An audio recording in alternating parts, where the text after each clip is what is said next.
Hey guys, good morning. Welcome to Content to Conversion Masterclass. My name is Helena Gamvros. I lead the sales for Outbrain, Southeast Asia and Greater China region. As you can hear from my accent, I'm Australian, but I've been living in Singapore for 3 years. And as Tony said, before joining Outbrain, I worked in media agencies around the world, in the US, UK, and Australia. And specifically in digital roles. So I've helped design conversion models for McDelivery launch. I've helped banks design their performance model for home loan acquisition models. And I'm here to talk to you today about why I think content actually really drives conversion. Is a really important part of your strategy. So today it will be very pragmatic. And what we'll talk about is why you should care about content, what is content at all, and what is good content, when it's designed to convert, so how to design that to drive conversion, how to get your content seen, and how to prove ROI. So let's kick off with why you should care about content. Marketing is no longer about the stuff you make, but about the stories you tell. So product needs stories to help drive context and emotional connection. Today's consumer, when they share, comment, or tweet, it's actually a real personal reflection on them rather than the product. So it's really important that you make that connection. A brand that was able to do this very powerfully is Bryant. Bryant is a lingerie brand for curvier women. Back in 2015, and it's a little bit of an old example, but the campaign still remains today, they launched a campaign against the Victoria's Secret perfect body movement and won.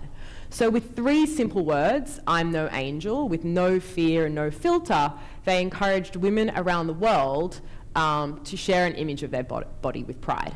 And these 3 words resulted in, they were the essential and most powerful call to action, and they resulted in 18 billion media impressions. So with that in mind, and Outbrain played quite an important part in amplifying this in Europe, which I'll speak to you about. Content is important because it's incredibly cost effective. Can be incredibly cost effective, costing 64% less than traditional marketing programs, and can generate 3 times the volume of leads.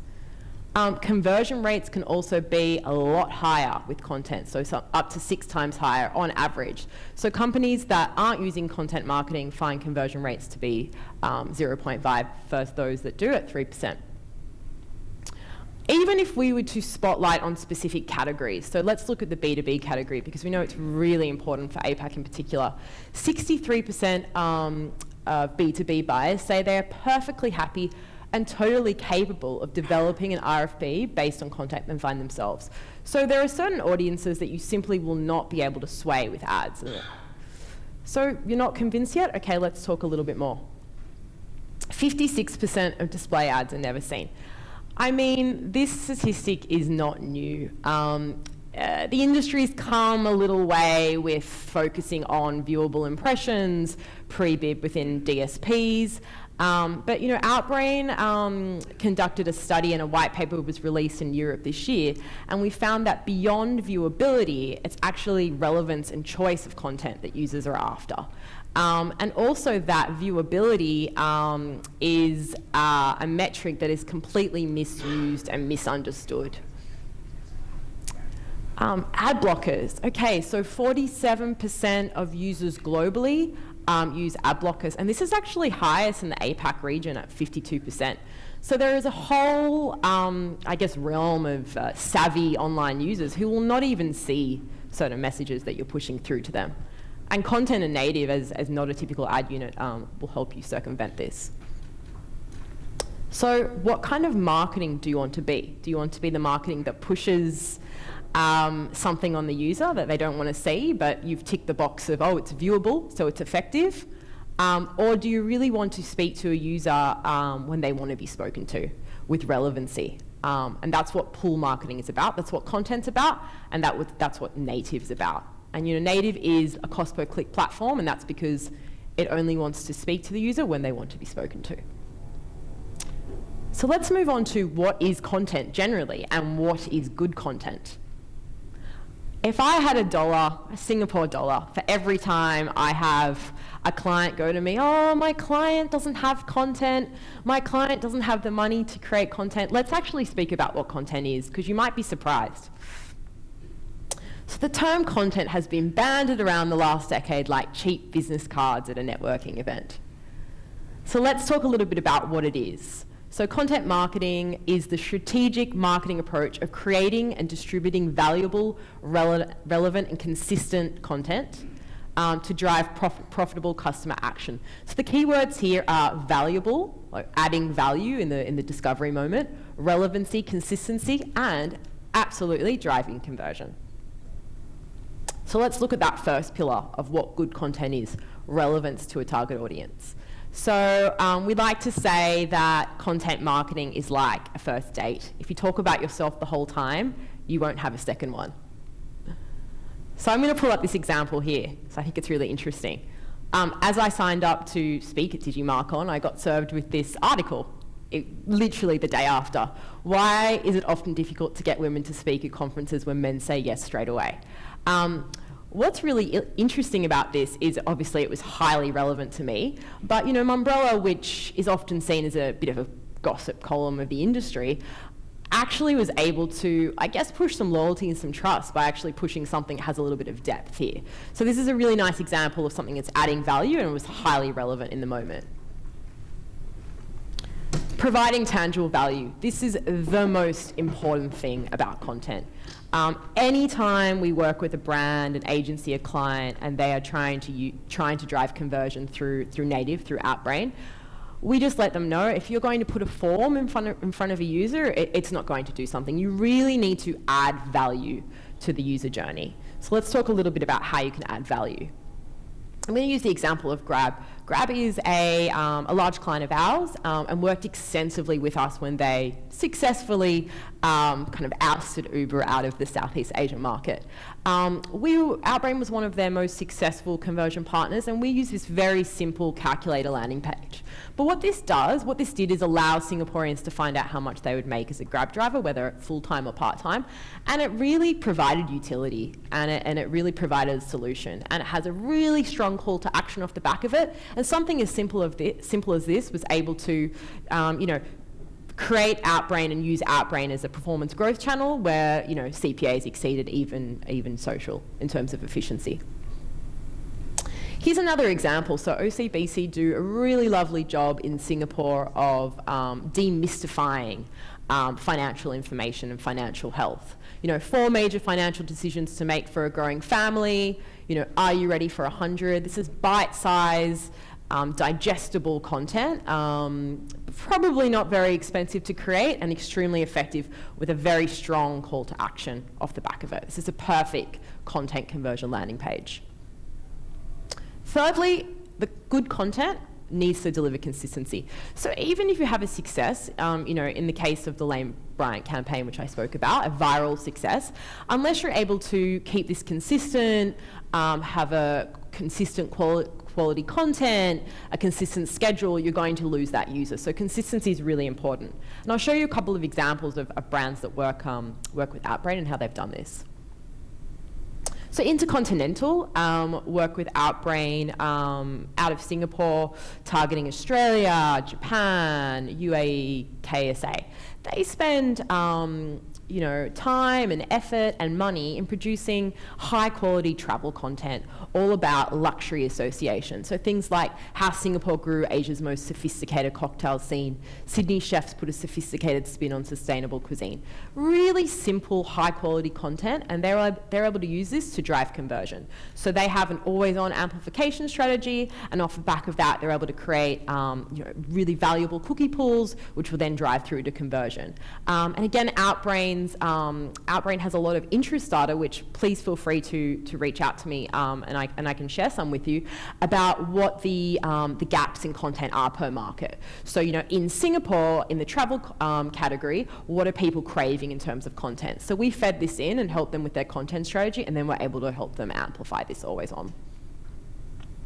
MoneySmart is Singapore's largest comparison site. MoneySmart do a really good job of being a destination where people can find the best deal And here in Singapore, we like to find the best deal. It's an expensive city.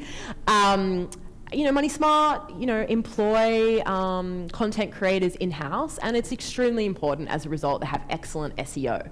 So this is a really good example of a place that Singapore knows they can come to really find the best deal, and as a result, banks all around Singapore use Money Smart, and their SEO is excellent. Number 4 comes in varied forms. So again, this is where I ask you to open your mind about what content actually is. So I always like to say that ASOS.com is content for me. I mean, the world we live in, ASOS does an excellent job of content on its e-com site. So this is an example of own content, that can be used to drive conversion. Slack, the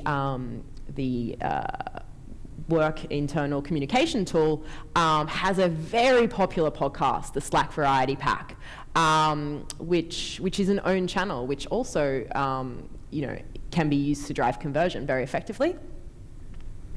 Then earn content, and this is something we just heard about in the last Diageo answer.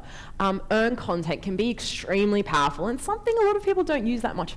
So HTC, for instance, last year did the big global campaign through us. They had earned media pressed all around the world, and they used Outbrain to scale. And then off the back of that, we created story sequencing segments, and we're able to drive through to conversion. So earned media is extremely powerful. Paid media, we work with a lot of brands. So for instance, Dyson here are working with the Asian parent to talk about indoor air pollution, how it might affect your child's well-being. So yeah, a lot of it, we work with brands like L'Oreal who actually are paying reputable sites to do a feature on their product. And again, this is extremely powerful, and this is another type of content.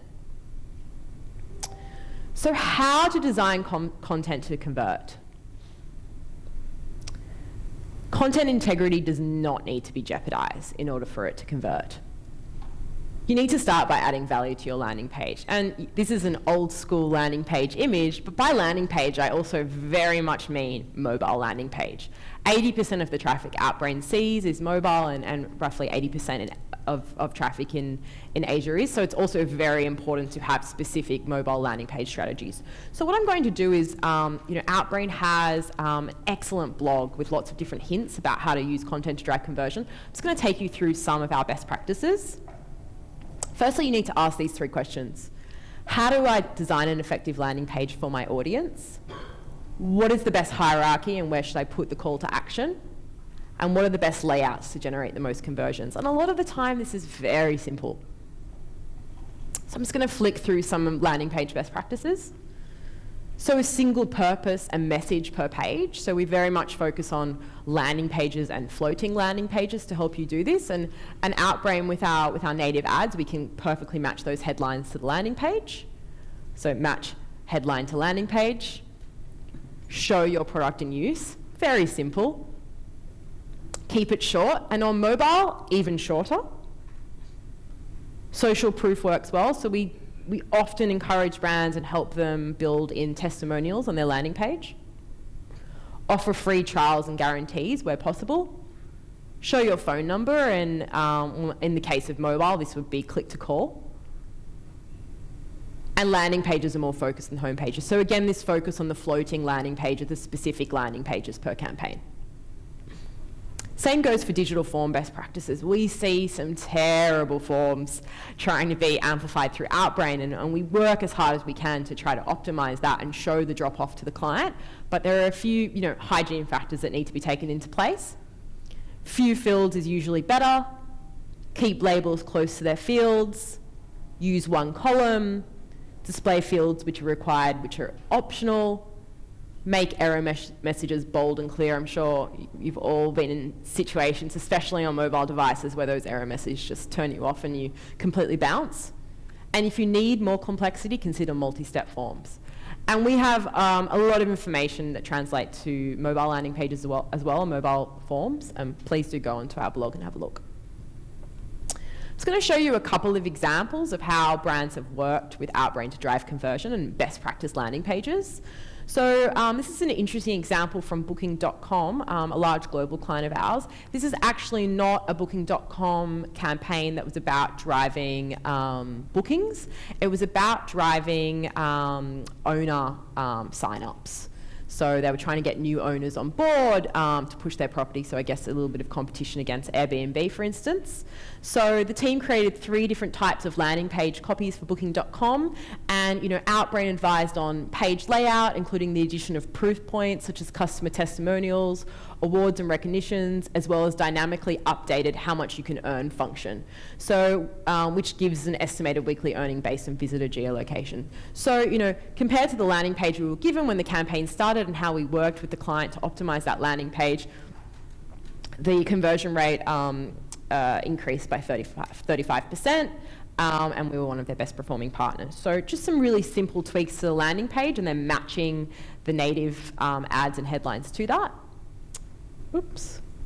iSelect. So iSelect is Australia's biggest insurance comparison site, a very large client of ours. So they worked with Outbrain to use floating landing pages and varying content to drive conversions in the Australian market. So iSelect used 2 conversion points, one for intent and one for lead gen, form completion, and each point had a different CPA. And I think this is another important thing to consider, just designing one landing page and one CPA, and just that being your focus of the campaign. You might want to think about some softer conversion points and some harder conversion points, how valuable each of those are and what the different CPAs are for those. So the campaign had separate floating pages for these 2 kind of CPAs, targeting the same vertical, and the CPA was 65% below the campaign target. So extremely successful. So how to get your content seen? And this is where we talk a little bit about Outbrain. So between 60 and 80% of content created today never reaches its intended audience, which is pretty scary because as marketers, you probably spend a lot of time trying to convince and justify content. And then when it doesn't get seen and it's wasted and you can't prove conversion, it's not a good, I guess it's not a good case to keep on doing it. And then, before you know it, your media plan just is full of display banners and you don't really know what's happened there. Even great content needs a push. So average Hollywood movie splits 40 to 50% production with 50 to 60% distribution. So distribution is really important. And let your content get discovered outside of the walled gardens. So Outbrain, which I'll speak to you about in a moment, is the open web, is discovery in the open web. And whilst we have some clients trying to drive to a Facebook landing page or a YouTube landing page, you lose all that data. Yes, Google and Facebook have all that data and you can retarget through those platforms, but when you're actually pushing to your own content, you have a lot more power and there's a lot more you can do with that. So that's something we often encourage. Get outside of those walled gardens. So Outbrain is the feed of the open web. So Outbrain is the world's largest premium native discovery platform. So we power the world's most premium websites, apps and news feeds. So we're the #1 native player in Singapore, just to use it, I guess, as a microcosm. Our key publisher partners are SPH and MediaCorp. And then we're a global company all around the world.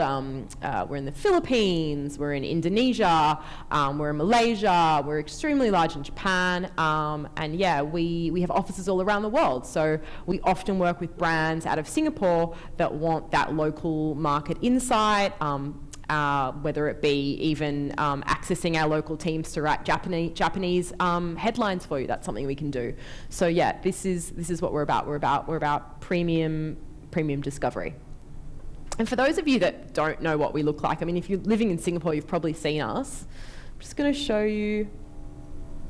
Someone is scrolling on a premium website. CNN was our founding publisher partner in the US, but imagine this is the Straits Times. Someone is strolling and they will get served with an innovative ad experience, seamless and non-intrusive, personalized recommendation. So we have interest data, so every single recommendation, native recommendation you're served is completely customized to your previous reading and browsing history. And a discovery ad, a native ad is very simple. It has a creative asset, a title description, and an advertiser name, and then it dynamically fits into the environment. So it's once you have your content, it's very easy to translate this content into a native ad. Welcome to everybody that just arrived. And this can even be a video. So for instance, this is our click to play video unit. Oops. No, that doesn't seem to be playing.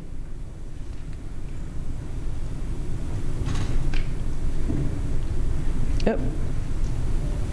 Anyway, it's a very nice ad unit. Targeting audience to converts, there's a number of different ways that we can ensure that we reach the right audience. Whether this be the basics like, geo-targeting and device targeting, but it gets much more sophisticated than this. So we have our own multiple conversion pixel through which you can, segment audiences that have gone to your content, dropped off at a certain point, and retarget with another message and another piece of content. We have the ability to create lookalike audiences, story sequencing, which is when off the back of third-party content we can create audiences, and there's many different tools we can use to reach your goal.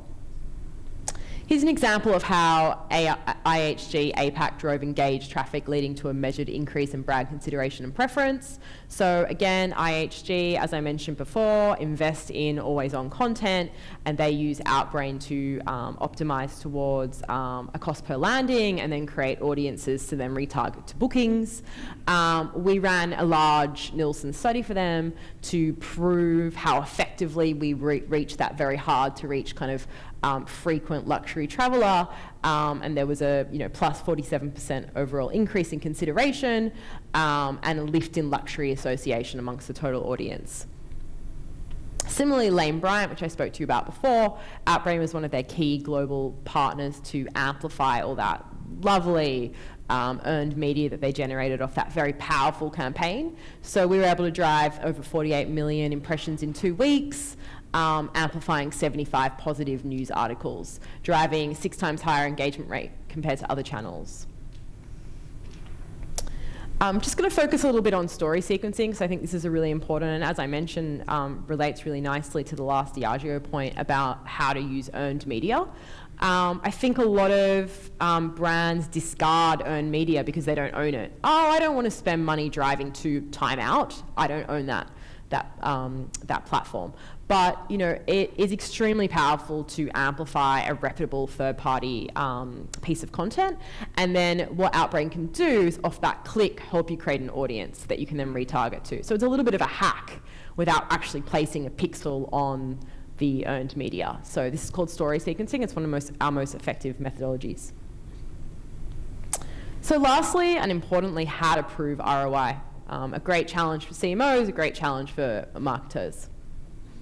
So 5 things to look at when evaluating your content ROI beyond the click-through rate. Oh, the amount of agency people that still come to us focusing on click-through rate. If that's it, so be it. But we really ask our clients to look beyond the click-through rate, and there's many ways we can help you do that. So sales conversions, conversion rate over CTR. It's very easy for you to implement our pixel or even with UTM tracking to look at conversion rate, and this is something we recommend, and then further to this, to actually incorporate customer lifetime sales data. Micro conversions that take place when people are referred to your content. So again, your campaign might, I only care about completed credit card applications. But what about started credit card applications? What about sign up to a newsletter? And what do those micro conversions actually mean and how those users end up converting? It's really important to look at the bigger picture and track micro conversions. On-page engagement, this is something we always do for our clients. So again, we like to track those micro conversions so that we can help you see drop off, because if someone's dropping off and not completing that credit card application, it could be a number of reasons, and one could be UX. So a lot of the time we kind of will help you with that, and we'll help show you where that drop-off is compared to the actual source or channel it's coming from. So if something's coming from the Straits Times and it's dropping off, why? Is it because it's the wrong audience? Is it because the UX isn't working, or your mobile UX isn't working and it's predominantly mobile traffic? So these are the questions we can help you answer. Proxy metrics, I think in your general data, it's really important to question and consider why that direct traffic source is taking so much of the conversion. And it could be to do with dark social, for instance. So just looking at the bigger picture and not taking everything for face value, especially out of Google Analytics or Adobe Sidecat. Assisted conversions, not everyone who leaves is lost. I've been bashing display media a lot today, but the great savior of display media is the post-view conversion. So I think, if display is getting all these post-view conversions, it's really important for all digital channels to look at assisted conversions. And if someone is coming to a site and dropping off and they're not completing the conversion, to actually track them and see when they come back and understand how that plays a role in the overall conversion. So to conclude, some Outbrain campaign setup tracking checklists. So these are all the different things you can put in place that will help you prove that ROI. UTM tracking, super simple. And we have so many clients that can't place our pixel on the landing page, finance category, insurance clients. If you set up UTMs and CID tracking in real detail, it provides you everything you need. We can tell you absolutely everything. We can tell you what specific site led to what conversion, where it dropped off, simply from the GA reporting. And we also have server-to-server integration with that. So there's a lot we can do without pixels, which is awesome. Outbrain multiple conversion pixels. So as I mentioned, we have JavaScript, image version, Outbrain multiple conversion pixel, through which we can do lookalikes, custom audiences, many different things. We can track all different types of conversions on your landing page, from scrolling to actual, completion of a form. So, if you can place this pixel on the page, there's a lot we can tell you and can reach your goals. Click tracking, really simple. In the Outbrain dashboard, which is a dashboard somewhat comparable to a Facebook Power Editor, every time you run a campaign with us, you jump in and you can have a look, really easy. But you can also have your own click tracking, which you can use to dedupe conversions against the rest of your campaigns. This is something we implement.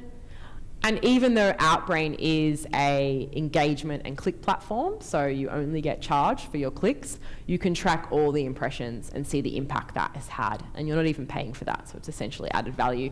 And through that, you can see the post-view conversions as well. So in summary, content marketing, and I hope this has been quite pragmatic for you guys, because that was my intention. Content marketing comes in many forms and can be incredibly efficient. You probably have a lot of content that you could use to great conversion effect, and just got to open your mind to it. It must be relevant, provide tangible value, and be consistent. So most importantly, it has to provide value. I mean, otherwise, why would a consumer want to talk to you and spend their time? We're all very busy updating our Instagram. Is pull marketing versus push resulting in higher conversion rates? So, what kind of marketing do you want to be? Do you want to speak to people when they want to be spoken to? Do you want to be relevant? Do you want to add value? This is what pull marketing is about. This is what native is. This is what content is. Benefits from a targeted push done efficiently and effectively. As I mentioned, native is a cost per click platform, and it's completely, the CPC isn't set. It's completely dependent on how good your content is and how much you put into the system. So you can get so low if the audience engages and the appetite is there. It's really about what you put into the system. So lots of images, lots of headlines, and allowing, A/B testing landing page. We can get you a very, very efficient click.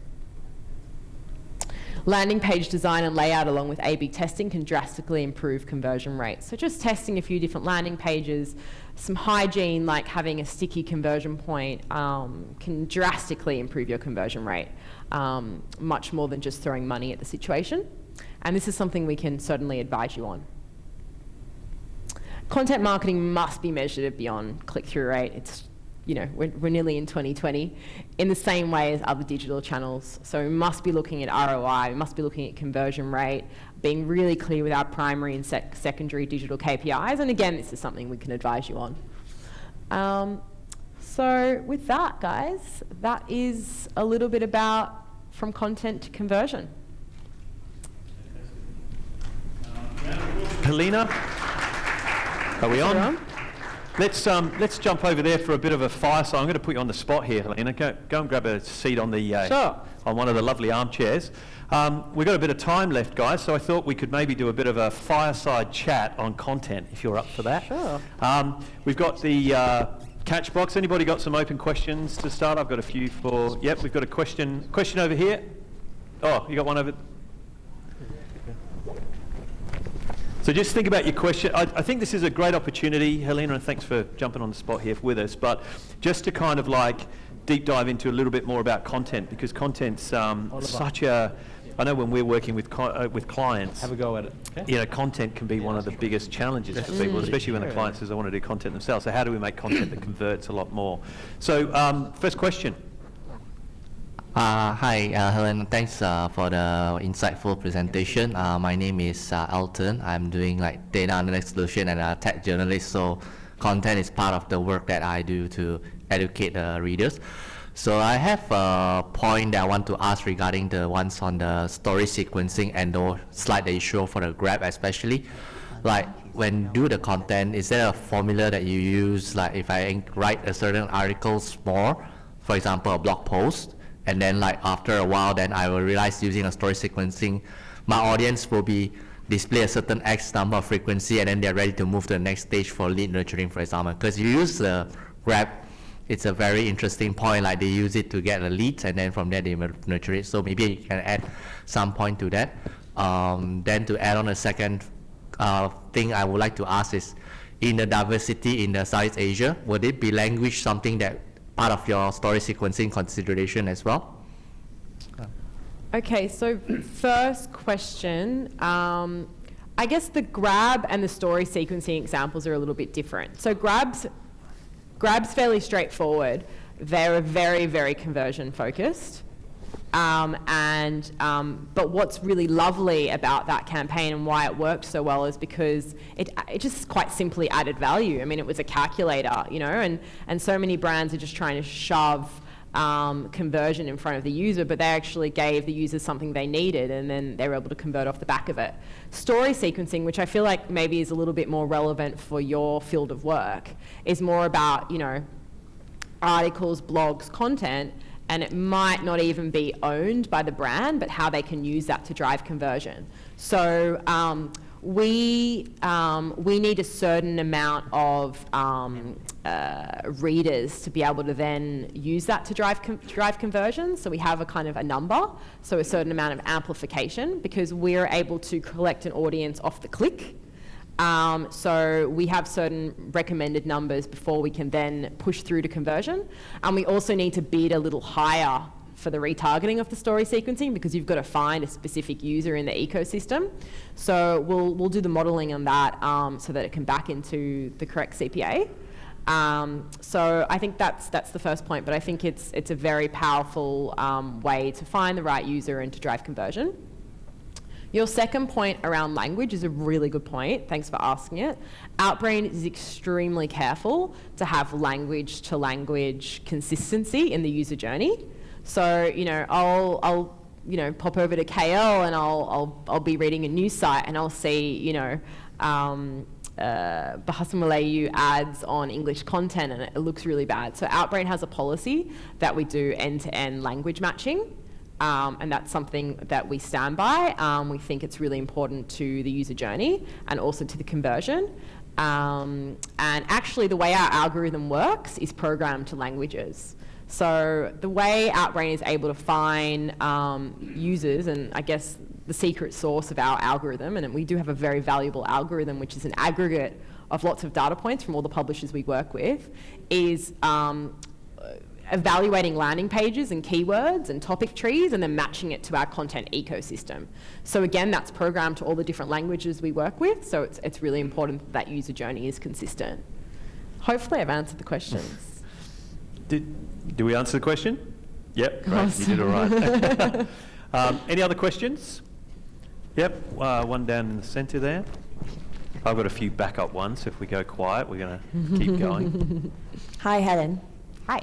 It's Diane. I'm head of marketing for a B2B publishing company in Australia and also the UK.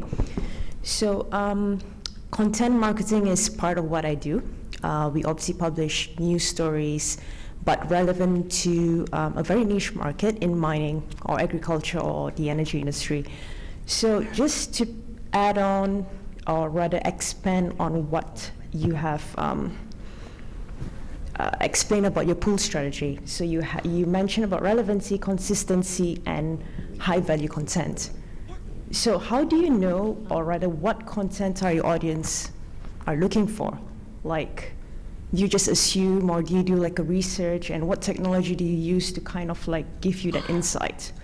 Because obviously I'm not an industry expert, I'm a marketer. So what do I do, or rather, solutions that I can use to help me deliver the right content to the audience that we market to? Sure. So I can't speak specifically necessarily on your specific niche content strategy, but I can tell you the kind of data Outbrain has that can help input into that and the way we find the right audience. So say you have a very niche B2B audience, within our interest profile, it's an interest profile. So everyone has an interest profile. So me, for instance, I had a baby a year ago, been living in Singapore for 3 years. I have a very specific interest profile, which is very much work and baby related at the moment. Don't have time for much else. Some of you guys might have a little bit more of a fun life right now. I'm going to F1 this weekend. But so everyone has a different interest profile. So we see everything you're reading and consuming on our network. So we have B2B segments, for instance, and it's based on browsing history and device ID history. And then what we're able to do is you will provide your content, your landing page, it scans it, it looks at the category it's in, it looks at the keywords, and it matches it back into the ecosystem of what people have previously consumed. And it's not only contextually related, it's also, this person has consumed this B2B content and then they've gone to this other category. So it's matching categories because, someone that works in B2B is not only going to consume tech content. So we take that into consideration and we've kind of followed their content consumption tree. The other thing is there's kind of two sides to Outbrain's business. So, I work with brands like Grab, brands like Dyson, but we also work with publishers extensively around the world to help them with their own amplification goals and their own traffic goals. And we have different things like, RSS feeds, which scan your page, pull in the images and headlines, and then help match it to the ecosystem and get you really efficient quality traffic. So, we have a very powerful algorithm, which is, as I said, an aggregate of all the data points we see from the publishers. And we don't sell this data, but you use it when you work with us because this is the publisher data that we have on loan because the publishers are our partner. So, when you work with SVH, you get access to their data. When you work with MediaCorp, you get that access to their data. When you work with us, you get BBC, you get SPH, you get MediaCorp, you get The Guardian, you get all the different interest data points we see. So it's very rich interest data and it is based on categories. And then in addition, we have integrations, DMP integrations with partners like Bombora, where we can overlay additional targeting. But we think that our algorithm is very powerful and we have faith in it to find the right person. It's an interesting comment. 2 weeks ago I was in Boston for HubSpot's inbound conference, and one of the topics they were talking about was using like a kind of a Venn diagram. You were talking about like Singapore and babies and things like that. Is like taking two particular like areas of a market. For example, say they use an example of liberals and something completely random like Star Trek, Deep Space Nine, and then that little part in the middle was a much narrower, smaller audience, but it was more targeted to this particular, and then they could actually use the ads that were even relevant by putting some imagery up from the Star Trek kind of stuff. Yeah, I think you make a really good point. I think like referring categories in content consumption is really important, and a lot of clients and agencies will be very obsessed with demo. Or they'll be very obsessed with context. And I think Outbrain operates somewhere in between when it becomes, more about behavioural and interest data. And I think that's where a lot of targeting has moved. And I think being too siloed in kind of like demo or context, it really limits you. Interesting. Any other questions? Anyone got the box out there? Yep, sorry, over there. I'm just going to bring you the box.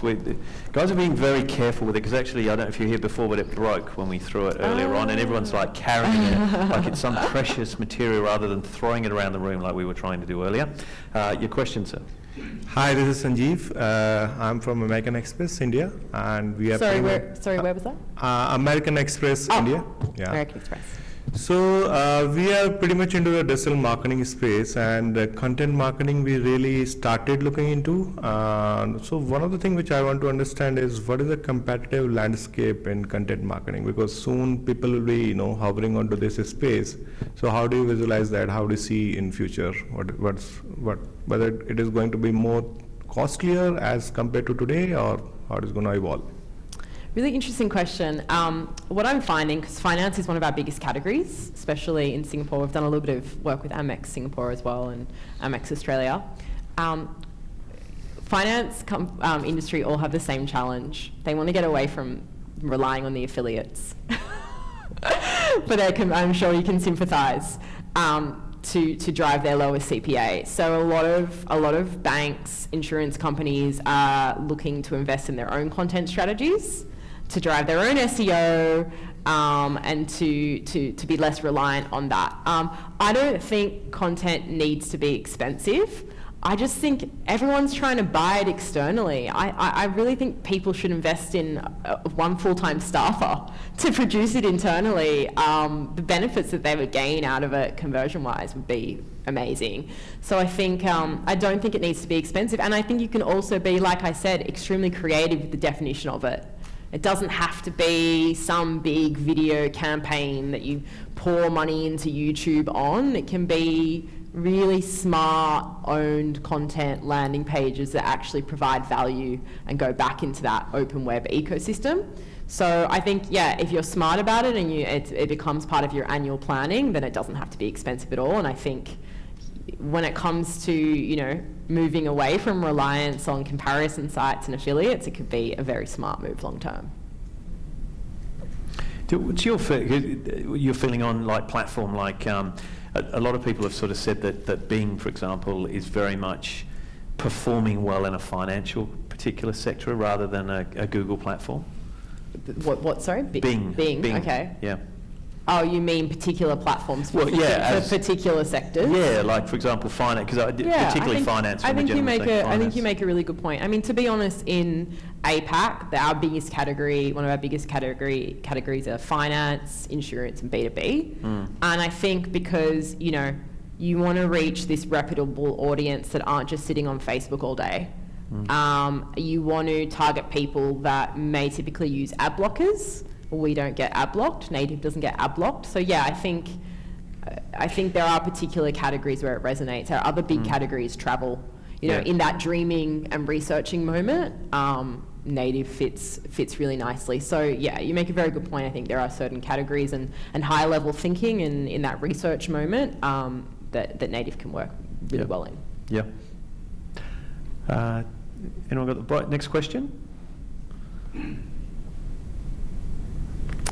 Okay, I've got one while you guys think about another question. I wanted to just touch on, so we're talking obviously native being more effective than display ads, for example. Native video ads, because I think a lot of guys are trying a lot more content now outside of the written word, visual, and going more video. Maybe talk us through some examples of how they could use video without having to go for like you were saying before, full throttle, fully produced Hollywood-style video.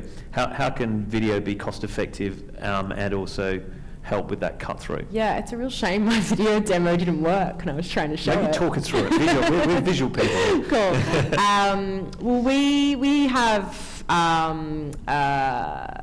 patented product called Focus. So it's a click-to-play video product. So it's very unique in market. Most of the video solutions you see in market are autoplay because clients have become very obsessed with cost per completed view. So this is a cost per view. So someone is scrolling and only when they trigger it and open it do we charge the user, and again it's in that native experience. So we really believe in this unit because we only want to speak to people when they want to be spoken to and let them consume video when they want to be consume it, and we actually find that longer form content can work well here. So things like how-to videos, testimonials can work really well. So again, the content doesn't have to be fancy TVC level. Something that is informative, something that is beyond 1 minute even. This works really well in the native landscape. We can certainly, I think, snappy short video can work well as well, but I mean, the reality of the industry is clients are so obsessed with cost per completed view that a unit where users choose to watch it, we're never going to compete on that metric. So we really think the longer form content works well in this environment. And again, it can just be made for online. Doesn't have to be anything too fancy. And I think as long as it adds value, it's all about adding value. Yeah. And so when you say cost per view, it's depend on how long they watch for, or how does it trigger? It's when the user initiates it and it starts. Of course, we back into a cost per completed view, but it's when that user starts watching the video. Right. Yeah. Because you're paying for a very meaningful view that the user has decided to interact with. They know what they're getting. In no way are we tricking the user with what we're promising. So there'll be a headline and an image again, and the user will have a choice to interact with that video. And we find, very strong completion rates from longer form video because the user has chosen to interact. Yeah. Haven't been kind of forced, corner of their eye. Have you done any research around the ideal kind of length? I know it's always a big thing. A lot of people always used to say, because we're going against the trend here, because a lot of people are saying short video, under 1 minute, punchy, but I think, and I feel that as well, that the move is going now for good content that's relevant and targeted, that's longer form. Can't give you a number specifically, but we have global benchmarks per industry, per country. So if anyone's interested in running a click-to-play video product with us, please reach out and be happy to share. Yeah, awesome. Okay, we're going to wrap up. So any last questions on content that converts, video or anything like that? Well, we have Helena. No, I think they're all ready for lunch. Please thank Helena for joining us from Outbrain. Thanks, everyone. Thanks for joining us on the Fireside Chat. Thank you. Impromptu. Thank you very much.